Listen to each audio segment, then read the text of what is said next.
Hello everyone, it's another Sunday. It's been a few days since I've made a video, and I just attribute that to trying to do too many things at one time and really not sticking to what I'm supposed to do, and kind of not practicing what I've been preaching as far as setting goals and stuff. I let things get ahead of me this week. I didn't write enough down, so I started things without finishing, but kind of wrangled myself in this weekend and got it all back together. So here I am making another video, and the topic comes to mind today is due to a phone call I had this morning, a long distance phone call with one of my sisters back east regarding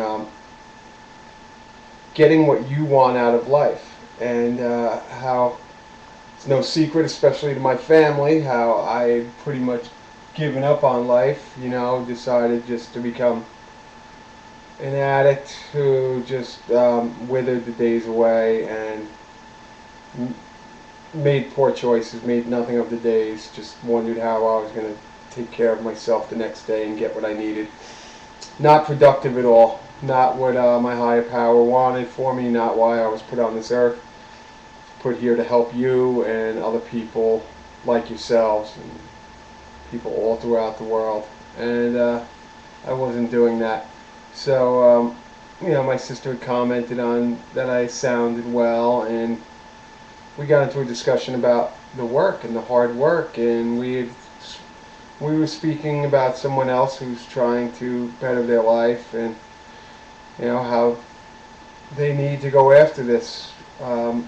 And like I said in the past, I went after it all. I knocked on doors, beat down doors, sought out the professionals, and then decided to take it upon myself after things started to come together.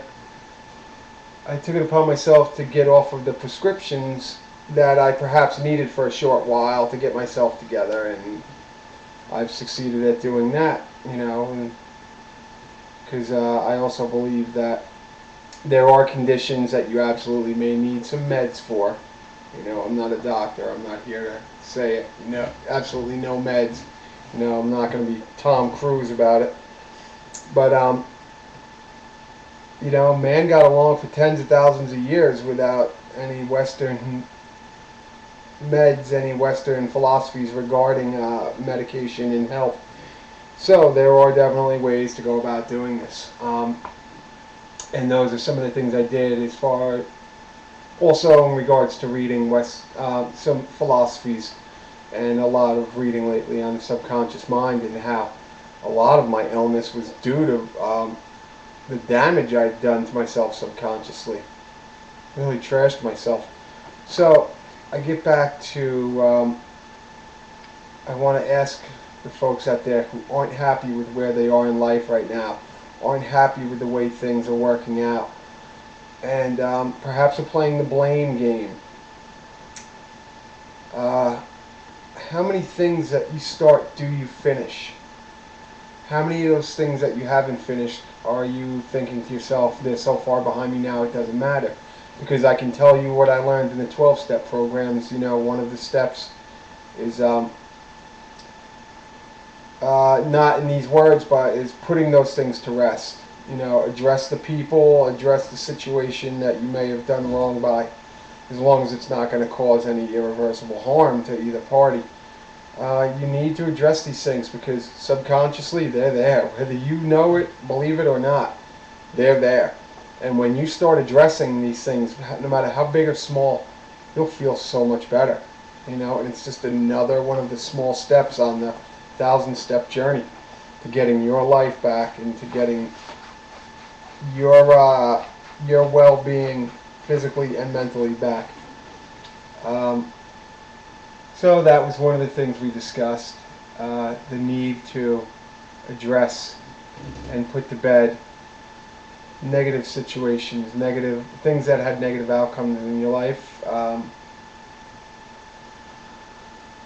Surrounding yourself with positive people, Are you doing that? That was a hard thing for me. I was told people, places, and things, people, places, and things, and it was hard for me to say goodbye to a lot of people, um, because a lot of those people were enablers. They went along with my excuses for why I beat up on myself and why I used and why I didn't really make an effort to be all I could be.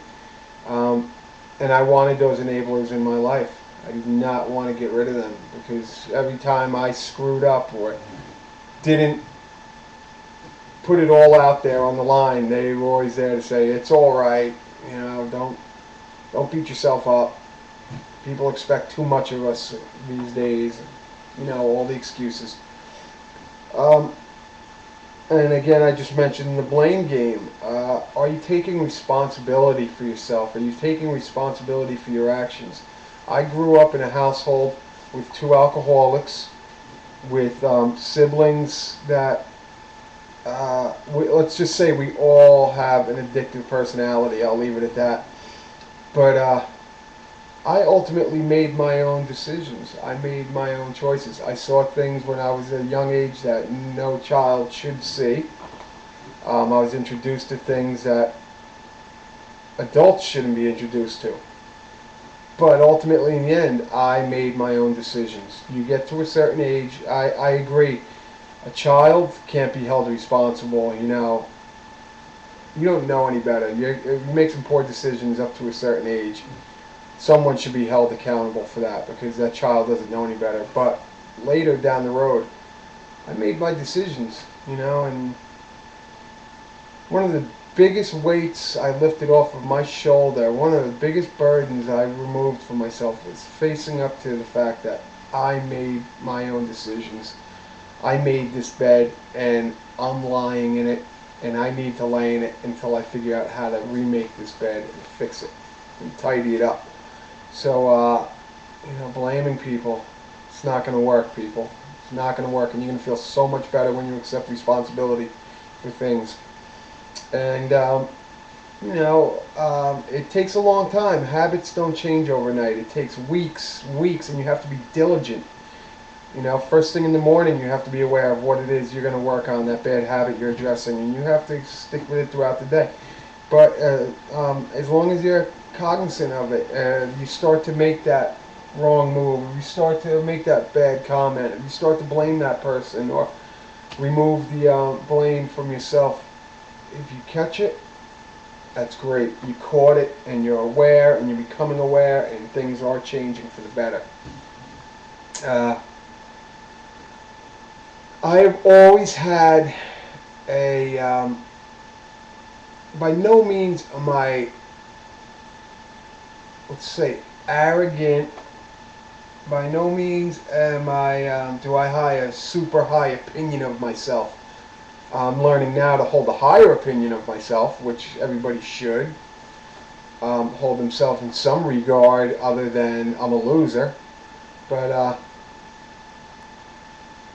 I always saw better things for myself. I always saw more. I can remember even having a conversation with one of the people I used to use with all the time, and we were in a bad state of mind, but I wasn't giving in. I told him I wasn't going to give in, because I knew somewhere down the road there was something for me, and I was supposed to do something, and I was supposed to have prosperity in my life, because there's something I'm supposed to do with it, and it's come to me. And I'm not working for anyone anymore. I'm an entrepreneur. I'm figuring out the ways to create my own revenue, build businesses, sell businesses, streams of income from home, and that's also been a great help to me in my life. And my next conversation is going to be regarding, that, and the streams of income that you can create from home, and you can work out for yourself. And I mean, there's a lot of money out there in you, just in you. So stay tuned, and I'll speak with a little more clarity next time. I'm tired. It's no excuse, but I'm just stating a fact. And everyone, work on yourselves. Every day, work on a new habit, something empowering. Again, If it's not empowering, if it's not working for you in a positive respect, get rid of it, walk away from it, don't read it, put it down, turn it off. It's got to be empowering. And everyone be great. Have a great day.